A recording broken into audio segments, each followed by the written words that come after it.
materi kita pada hari ini yaitu mengenal dan memahami norma dalam kehidupan sehari-hari. Dan tujuan pembelajaran kita mampu menganalisis pengertian macam-macam norma aturan dengan cepat. Sebelumnya, Bapak ingin tahu, siapa yang tahu apa itu norma? Ya, pada Agaan, silakan. Baik Pak, jadi norma itu adalah aturan atau pedoman yang mengatur perilaku individu dan masyarakat, baik tertulis maupun tidak tertulis, yang berfungsi sebagai standar perilaku yang dianggap wajar dan nyaman diterima. Oke, benar sekali ya apa yang dikatakan Agaan tadi. Boleh kita tepukkan dulu untuk Agaan. Nah, di sini Bapak juga ada pengertian norma yang menurut Werjono Sastro Puranoto SH.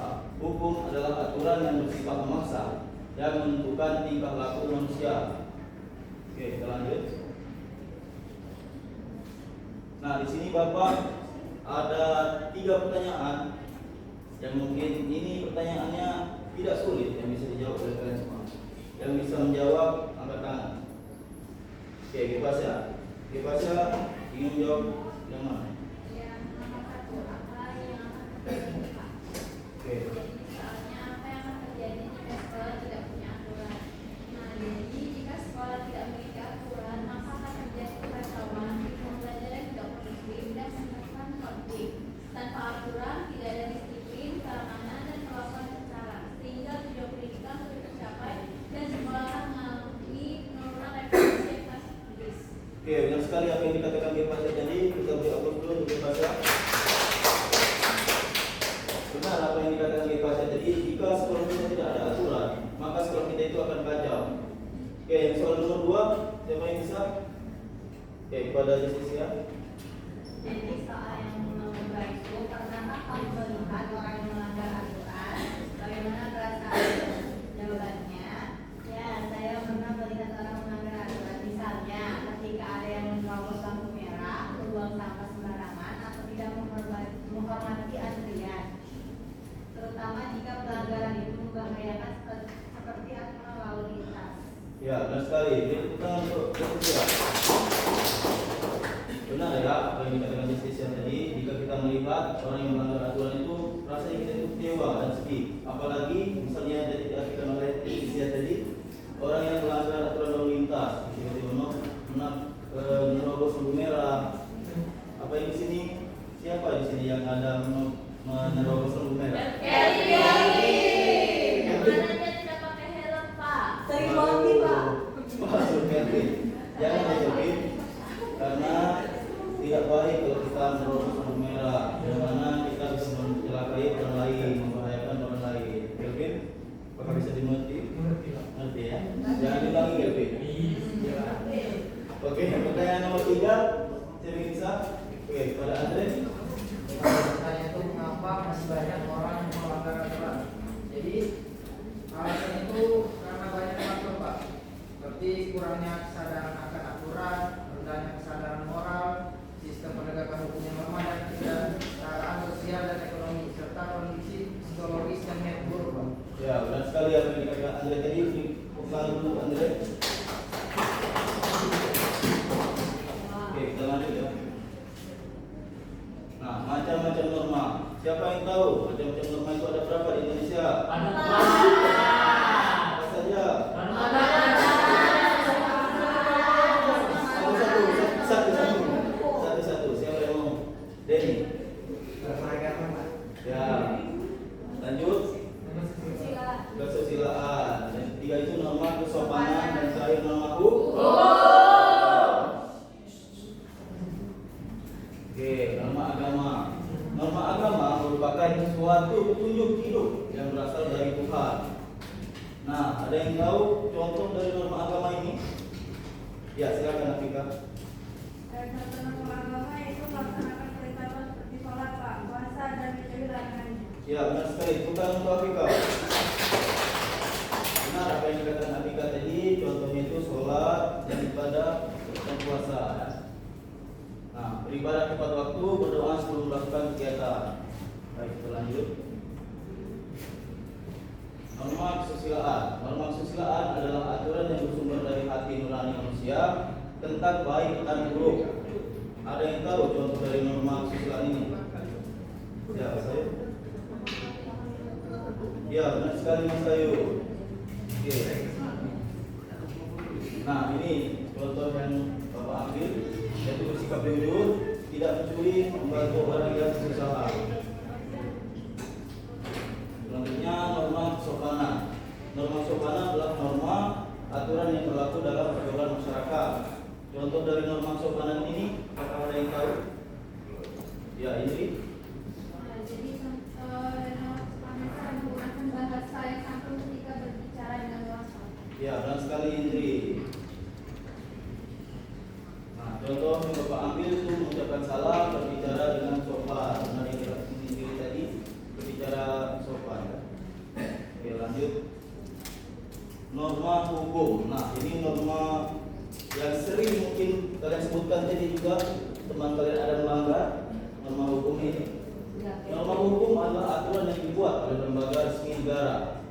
Contohnya tadi kan kita sudah tahu ya, yang kalian sebutkan tadi, Kelvin melanggar aturan tadi. Nah, mematuhi rambu lalu lintas, membayar pajak dan tidak merusak fasilitas umum.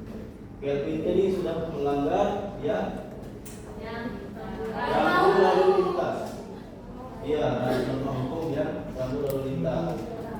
Kalau merusak fasilitas umum tidak gitu ya? Tidak, Pak. Ya, Bapak rasa dia tidak. Dan Bapak rasa kalian, orang tua kalian sudah membayar pajak semua, Bapak rasa ya? Pak, tapi kita belum tim permohonannya. Kenapa nggak berperaturan? Itu orang yang ada. Ya, itu lihat kalau pemotor ya. Bahaya. Wah, tidak boleh di Kelvin, jangan begitu. Nanti kalau ditilang polisi, Kelvin harus ditilang. Jangan lagi Kelvin ya. Oke, kita lanjut ya. Nah, ini dia kenapa kita pentingnya kita mematuhi norma. Kelvin bisa dilihat dulu. Jadi tidak melanggar lagi Kelvin ya. Mematuhi norma membuat kehidupan menjadi aman, tertib dan damai. Norma membantu kita hidup rukun dengan orang lain. Oke, mungkin Bapak akan memberikan video kasus, mungkin bisa kalian amati dulu videonya, dan kita akan membentuk kelompok nanti menjadi 2 kelompok.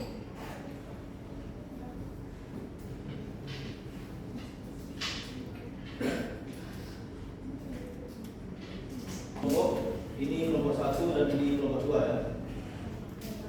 Ini untuk kelompok 1 bisa di scan, di dalamnya sudah Bapak buatkan juga barcode dan link. Untuk kelompok 1 saya di scan juga.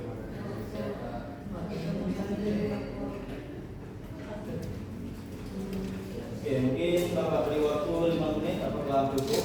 Cukup ya. Nanti ke presentasi ke depan, 2 perwakilan kelompok yang maju 3 orang saja. Buat lingkaran, untuk kelompoknya pada 12 kelompok. Oke, pada kelompok 1 apakah ada yang kesulitan? Tidak ya? Pada kelompok 2 sudah selesai? Pak, mantap Pak. Belum ya? Kelompok 1 belum. Oke, satu dulu ya.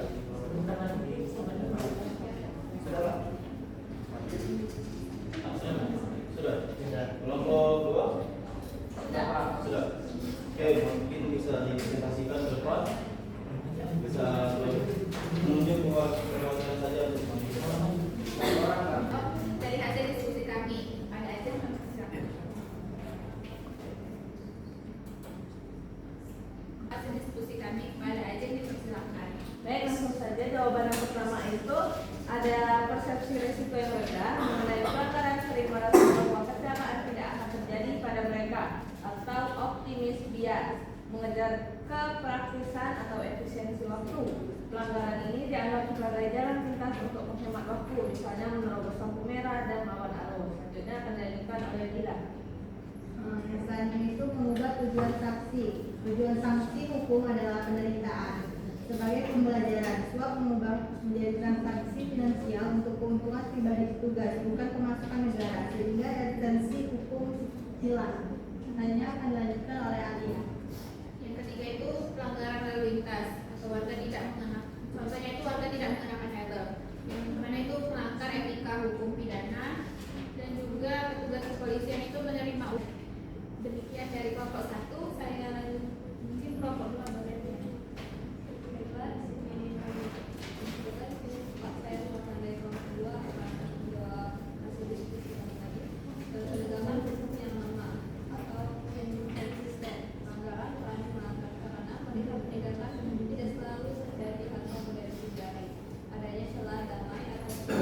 Keberadaan parkir suap di tempat menghapus efek jerah dan membuat pelanggaran pasal, sanksi dapat dinegosiasikan.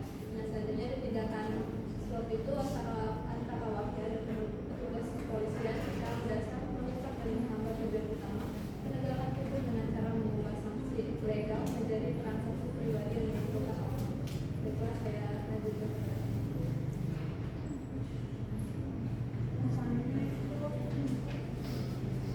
Selanjutnya adalah pelanggaran hukum kedua, yaitu tindak pidana korupsi. Pelanggaran ini terjadi setelah pelanggaran pertama ditemukan dan melibatkan petugas serta pelanggar. Untuk pelanggar mengambil menawarkan uang damai dan petugas menerima uang tersebut sebagai imbalan. Selanjutnya membacakan Selanjutnya itu ada solusi dari pelanggar pendidikan itu untuk pengendara olah untuk menawarkan atau memberikan uang suap dalam meminta petugas untuk memproses tilang secara resmi. Oke, baik. Benar sekali apa yang dikatakan kelompok 1 dan kelompok 2 tadi. Untuk itu kita beri aplaus dulu. Mungkin Bapak ada sedikit reward untuk kelompok 1 dan kelompok 2.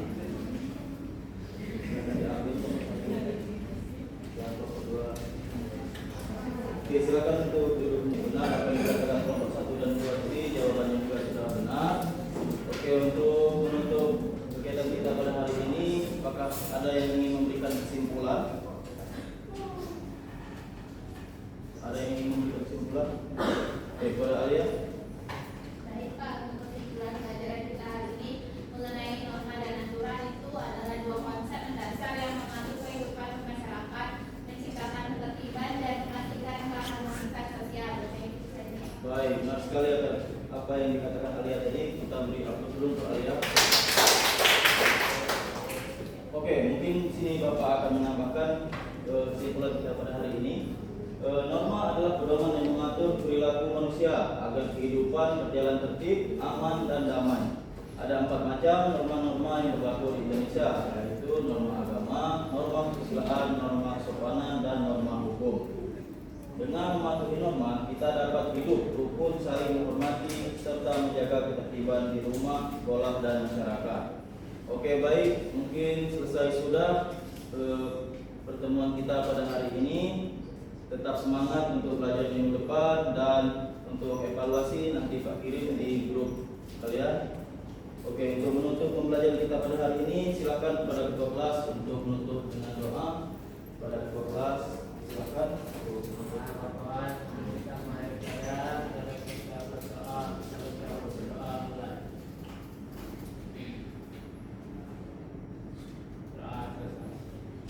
Oke, baik, terima kasih kepada ketua kelas.